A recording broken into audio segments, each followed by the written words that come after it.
ഇവനെ ഇവനൊരു കേസുണ്ട്. അത് നിങ്ങൾക്ക് അറിയുമെന്ന് എനിക്കറിയില്ല. ഒരു പെങ്കൊച്ചിനെ കെട്ടിയിട്ട് പീഡിപ്പിച്ച് അതിന്റെ കേസുമായിട്ട് ചേരാന്നൊരു പോലീസ് സ്റ്റേഷനിൽ ഒരു കേസുണ്ട്.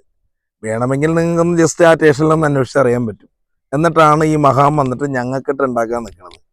അപ്പൊ അന്നൊക്കെ എന്ന് പറഞ്ഞാൽ ഇവൻ പറഞ്ഞാൽ ഞങ്ങൾ വിശ്വസിച്ചു. പക്ഷെ തെറ്റായെന്ന് എനിക്കിപ്പോഴാണ് മനസ്സിലായത്. എന്തെങ്കിലും ഒരു സത്യം ഉള്ളതുകൊണ്ടായിരിക്കുമല്ലോ അവരങ്ങനെ പ്രതികരിച്ചത്.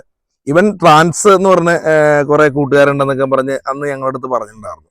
അപ്പൊ എന്തൊക്കെയോ നടന്നുണ്ട്. എന്തെങ്കിലും നടക്കാണ്ട് ചെയ്യോ മാഷേ? ഇവൻ കെട്ടിയിട്ട് പീഡിപ്പിക്കുക എന്തൊക്കെയോ കാണിച്ചിട്ടുണ്ട്. അതുകൊണ്ടായിരിക്കും അവര് ഇറങ്ങി വന്നത്. പക്ഷെ കുറെ കഴിഞ്ഞപ്പോ ഇവന്മാര് അവരെ തകർക്കണ രീതിയിലുള്ള പരിപാടിയൊക്കെ ചെയ്തപ്പോഴായിരിക്കും അവർക്ക് സപ്പോർട്ടില്ല, ചാനലുകാരൊന്നും സപ്പോർട്ട് ഇല്ലാണ്ടായി പോയി. കാരണം ഒരു ചാനലിൽ ഇവർക്ക് പറയണമെന്ന് ആഗ്രഹം ഉണ്ടായിരുന്നു. അപ്പൊ അവരെ വിളിച്ചിട്ട് ഇവർ ഇവൻ മുടക്കും, അങ്ങനെ ഇടല്ലേ ഇങ്ങനെ ഇടല്ലേ എന്ന് പറഞ്ഞു. അപ്പൊ ഈ നാറിയുടെ യഥാർത്ഥമുള്ള രീതി, അതായത് ഇവന്റെ ഈ ഓൾ ബ്രൈറ്റ് എന്ന് പറഞ്ഞ പൂർണിമോന്റെ രീതി അറിയാണ്ടിരിക്കാൻ വേണ്ടി അവൻ പറയും. അപ്പൊ ഞാൻ പറഞ്ഞു വന്നതെന്ന് വെച്ചാൽ, എടാ ആദ്യമേ തന്നെ ചേരാനല്ലൊരു പോലീസ് സ്റ്റേഷനിൽ പോയിട്ട് നിന്റെ കേസില്ലേ അവിടെ കിടക്കുന്നത്, പെൺകുട്ടി കെട്ടിയിട്ട് പീഡിപ്പിച്ചു എന്നുള്ള, അതൊന്ന് മാച്ച് കളയാൻ നോക്കുക. അല്ലെങ്കിൽ അവിടെ ചെന്നിട്ട് ആ ഒരു സംഭവം ഒന്ന് ക്ലിയർ ചെയ്യുന്നത്.